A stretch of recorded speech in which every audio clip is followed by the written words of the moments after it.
Hello everyone, स्वागत है आप सभी का ज्ञानिव्या क्लासेस में। आज हम लोग पढ़ेंगे रविंद्रनाथ टैगोर के बारे में।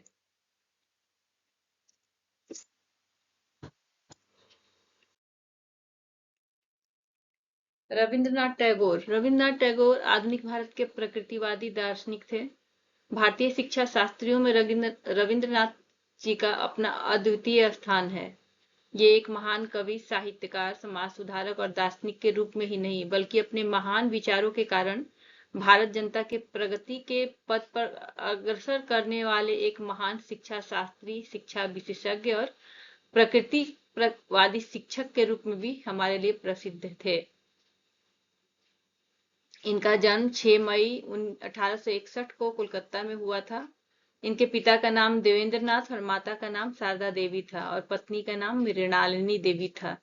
1913 में इनके साहित्य गीतांजलि के लिए नोबेल पुरस्कार प्राप्त हुआ और यह विश्व प्रसिद्ध हुए। फिर 1913 में ही कोलकाता विश्वविद्यालय में इन्हें डॉक्टर लीट की डिग्री प्रदान की गई। भारत का यह अनमोल रत्न सन 1941 में अगस्त में संसार से विदा हो गया। रविंद्रनाथ टैगोर के जीवन दर्शन। रविंद्रनाथ एक प्रकृतिवादी दार्शनिक थे। रविंद्रनाथ के जीवन दर्शन पर उनके धार्मिक दर्शन तथा सांस्कृतिक परिवार का गहरा प्रभाव पड़ा। उनके जीवन दर्शन के कुछ मुख्य बातें हैं। वो ईश्वर को सर्वोच्च मानव के रूप में मानते थे। प्रकृति को भी मानते थे, लेकिन प्रकृति और ईश्वर ये दोनों को मानते थे। और रूसो और इनमें यही अंतर है, रूसो सिर्फ प्रकृति को मानते थे। यह अद्वैतवादी थे। यह ईश्वर की सत्ता में विश्वास करते थे और कभी उसे साकार तो कभी निराकार दोनों रूप को भी मानते थे। ये सृष्टि को ईश्वर की अभिव्यक्ति के रूप में स्वीकार करते थे। आदर्शवाद, दर्शन तथा सत्यम शिवम सुंदरम जैसे आध्यात्मिक मूल्य पर ये अटूट विश्वास करते थे।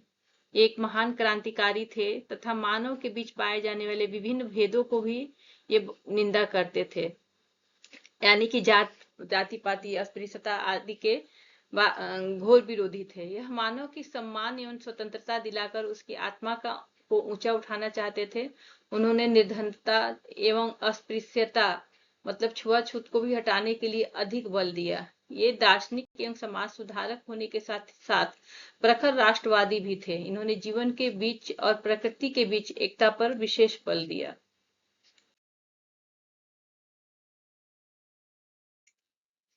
शिक्षा दर्शन। चूंकि हम लोग इसमें रविन्द्रनाथ के शिक्षा दर्शन के बारे में ही पढ़ेंगे, तो रविन्द्रनाथ का शिक्षा दर्शन में शिक्षा शब्द का उन्होंने व्यापक रूप में प्रयोग किया है। इनके शब्दों में शिक्षा, सर्व शिक्षा वही है जो संपूर्ण सृष्टि से हमारे जीवन को सामंजस्य स्थापित करती है। उनका कहना था कि शिक्षा न केवल आवागमन से वरना आर्थिक, सामाजिक, राजनीतिक और मानसिक दासता से भी मनुष्य को मुक्त करती है। अतः मनुष्य को शिक्षा द्वारा उसे ज्ञान संग्रह करना चाहिए और जो उसके पूर्वजों द्वारा संचित किया जा चुका है वो ज्ञान को भी उन्हें संग्रह करना चाहिए। उनका विश्वास था कि शिक्षा प्राप्त करते समय बालक को स्वतंत्र वातावरण मिलना परम आवश्यक है। वे चाहते थे कि बालक प्रकृति तथा समाज दोनों से सीखे। वह विश्व बंधुत्व में भी विश्वास करते थे और चाहते थे कि बालक में ऐसा दृष्टिकोण का विकास किया जाए जिससे उनमें विश्व बंधुत्व की भावना विकसित हो। अतः शिक्षा को प्रकृति तथा मनुष्य के निरंतर संबंध होना चाहिए, ऐसा उनका मानना था। उनका मानना था कि शिक्षा की व्यवस्था ऐसा हो कि उन दोनों में, प्रकृति और मनुष्य दोनों में संगत हो। टैगोर का मानना था कि सच्ची शिक्षा वर्तमान के सभी वस्तुओं से प्रेम और मेल की भावना से विकसित होनी चाहिए। उन्होंने अपने समय का शिक्षा का घोर विरोध किया। वे स्कूल की शिक्षा के विरोधी थे। वे चाहते थे कि बच्चे प्रकृति के सुरम्य वातावरण में बैठकर प्रकृति से सीखे और प्राकृतिक शिक्षा से अपने ज्ञान को अनुकरण करके ज्ञान को बढ़ाए। शिक्षा में क्रांतिकारी परिवर्तन चाहते थे, इसलिए उन्होंने शांति निकेतन नामक शैक्षिक संस्था की स्थापना की, जहां पे प्राकृतिक रूप से वे बालकों को शिक्षा देते थे और इस तरह उन्होंने अपने सपनों का मूर्त रूप प्रदान किया। सिद्धांत। टैगोर के शिक्षा दर्शन के आधारभूत सिद्धांत निम्नलिखित है। वे शिक्षा को सजीव एवं गतिशील बनाना चाहते थे। वे छात्रों में संगीत, अभिनय और चित्रकला की योग्यता को विकास करना चाहते थे। बालक की शिक्षा का माध्यम उन्होंने मातृभाषा होना चाहिए ऐसा माना। शिक्षा को समुदाय के जीवन से संबंधित होना चाहिए और इसलिए उसे सजीव एवं गतिशील होने के लिए व्यापक भी होना चाहिए। जनसाधारण की शिक्षा देने के लिए देसी प्राथमिक विद्यालयों को फिर से जीवित किया जाना चाहिए, यानी कि जो हमारे भारत में जिस तरह से शिक्षा दी जाती थी उसको उन्होंने जीवित करने की बात की थी। शिक्षा बालकों की जनजातियों का विकास करके जन्मजात विकास करके उनके व्यक्तित्व का सर्वांगीण और सामंजस्यपूर्ण विकास करने पे विश्वास करते थे। भारतीय बालक को भारतीय शिक्षा देने के पक्ष में थे, जिसका पाठ्यक्रम में वे भारतीय दर्शन तथा सामाजिक आदर्श को स्थान देना चाहिए ऐसा मानते थे। बालक को उन्होंने शिक्षा देने के लिए नगर से दूर प्रकृति के प्रांगण में देने के लिए बात की है, ताकि बच्चा शांत सुरम्य वातावरण में सही दिमाग से, शांत दिमाग से प्राकृतिक अवलोकन करके सीख सके। बालक को पाठ्य पुस्तक द्वारा ज्ञान प्राप्त करने के लिए प्रयत्न किया जाना चाहिए।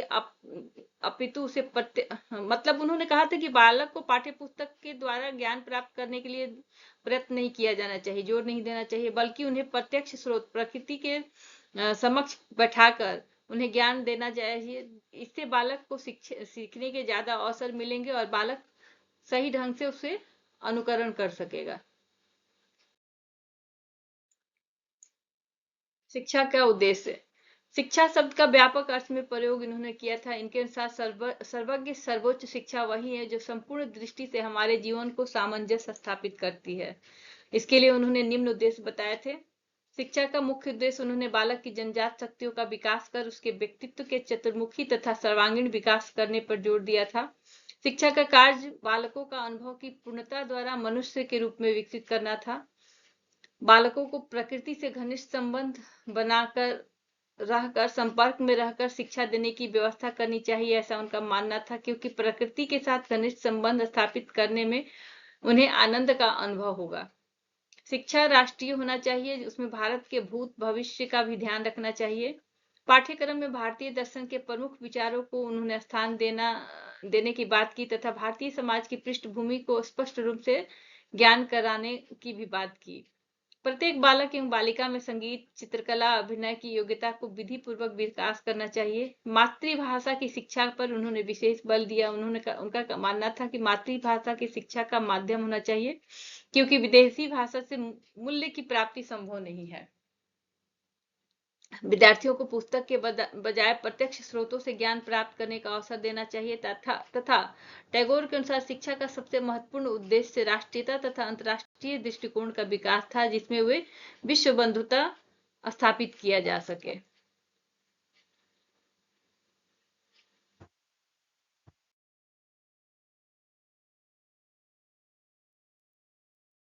शिक्षा का उद्देश्य में आगे उन्होंने कहा है, बालकों को उत्तम भोजन प्रदान कराना चाहिए जिससे उनका मानसिक विकास हो सके।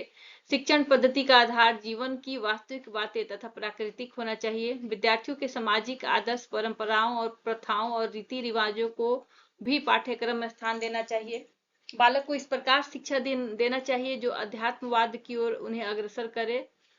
बालक का जन्म प्रकृति और मनुष्य दोनों के संसार में होता है, अतः दोनों संसार के लिए उनका आकर्षण बनाए रखना चाहिए। शिक्षा के द्वारा बालकों में उच्च कोटि की धार्मिक भावना जागृत करना चाहिए, जिससे उन्हें मानवता का कल्याण करने में क्षमता का विकास हो।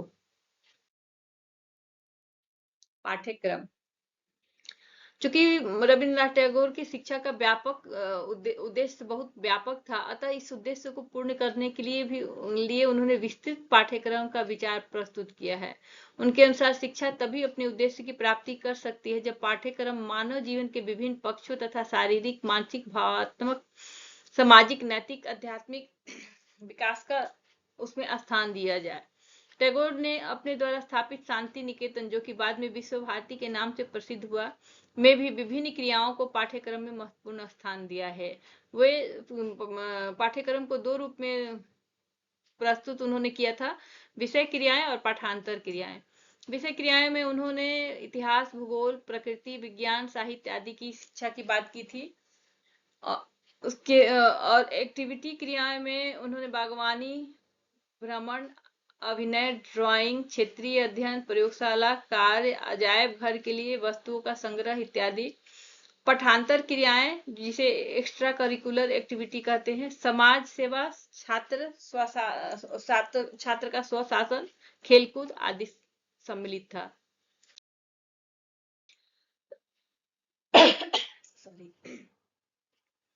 शिक्षण विधि। शिक्षण विधि वास्तविकता पर आधारित होना चाहिए। जीवन की वास्तविक परिस्थितियों को ध्यान में रखकर, समाज के वास्तविक परिस्थितियों को और प्रकृति के वास्तविक तत्व को ध्यान में रखकर तथा प्रकृति के वास्तविक तत्व पर आधारित होना चाहिए, ऐसा उनका मानना था। बालकों पर शिक्षक का प्राकृतिक विज्ञानों का अध्ययन, प्रकृति का निरीक्षण करके दिया जाना चाहिए। सामाजिक विज्ञानों का अध्ययन, सामाजिक समस्याओं का, घटना और संस्थाओं का निरीक्षण करके देना चाहिए, जिससे उन्हें ज्यादा आसानी से समझ में आए। इसके लिए उन्होंने निम्न विधि बताए हैं: वाद विवाद तथा प्रश्नोत्तर विधि, क्रिया द्वारा शिक्षण करना, मातृभाषा द्वारा शिक्षण करना ताकि बच्चे आसानी से समझ सके, खेल खेल में सिखाना, स्व अनुभव द्वारा क्रिया करा के कोई भी शिक्षा को देना ताकि वो स्व अनुभव द्वारा उसे बच्चे सीख सके। उन्होंने शिक्षक का स्थान महत्वपूर्ण बताया। उनका मानना था कि शिक्षा केवल विधि से नहीं दी जा सकती, इसके लिए शिक्षक को भी आदर्श, प्रेम, सहानुभूति, सत्य की खोज करने वाला हो और वो एक सहयोग के रूप में छात्र को निरीक्षण करे और उन्हें मार्गदर्शन करते रहे। विद्यार्थी और अनुशासन। अनुशासन से तात्पर्य उनका स्वाभाविक अनुशासन था, जो आंतरिक भावना के रूप में और स्व अनुभव से विकसित हो। विद्यालय को नगर से दूर, शांत और प्राकृतिक सौंदर्य से भरपूर एक आश्रम के रूप में होना चाहिए, ऐसा मानना था। इसीलिए उन्होंने 1901 में शांति निकेतन की स्थापना की, जिसका उद्देश्य था विद्यार्थियों को शांत प्राकृतिक वातावरण में शिक्षा देना। उन्हें ऐसी शिक्षा दी जा सके जो प्रकृति से अलग न हो और बच्चे के परिवार के वातावरण का अनुभव करे। विद्यार्थियों के लिए उन्होंने कहा है कि बालक में भारतीय संस्कृति के प्रति प्रेम उत्पन्न हो और वो अपना कार्यक्रम करने के लिए जो प्रेरणा दी जाए उसके पश्चात वो भारतीय संगीत, नृत्य, व्यायाम आदि की भी व्यवस्था उनकी की जाए सिखाने के लिए। इस तरह रविंद्रनाथ टैगोर ने के शिक्षा दर्शन ने भारतीय समाज में बहुत महत्वपूर्ण योगदान दिया है, जो निम्नलिखित है। उन्होंने शिक्षा को व्यापक एवं अर्थपूर्ण बनाया। उन्होंने भारतीय संस्कृति का विस्तार करते हुए शिक्षा के महत्व को भी विस्तारित किया। शिक्षा को उन्होंने प्रकृति के महत्व के साथ जोड़ के देना बताया। उन्होंने सौंदर्य के साक्षात्कार की शिक्षा दी, निजी शिक्षा दर्शन एवं सिद्धांतों की रचना की, नवीन शिक्षा की भूमिका, बालकों की बहुमुखी शिक्षा देना आदि पे बात की। वे मानवीय व्यवहार की शिक्षा देना चाहते थे। वे बालकों को पूर्ण स्वतंत्र करके प्रकृति के वातावरण में शिक्षा देना चाहते थे ताकि बालक स्व अनुभव द्वारा सीखे। इस उद्देश्य को पूर्ति करने के लिए उन्होंने विश्व भारती की स्थापना की। इस तरह टैगोर का शिक्षा दर्शन शिक्षा के क्षेत्र में बहुत ही महत्वपूर्ण योगदान प्रदान किया है, जिसके कारण न केवल भारतीय शिक्षा के इतिहास में बल्कि विश्व के शिक्षा के इतिहास में भी उनका नाम अमर हो गया।